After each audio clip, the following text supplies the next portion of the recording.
mainlander? I plotted a safe course for your boat. Don't tamper with it.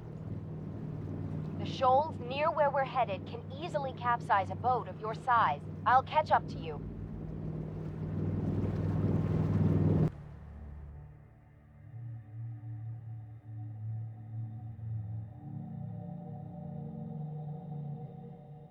Not much further, mainlander.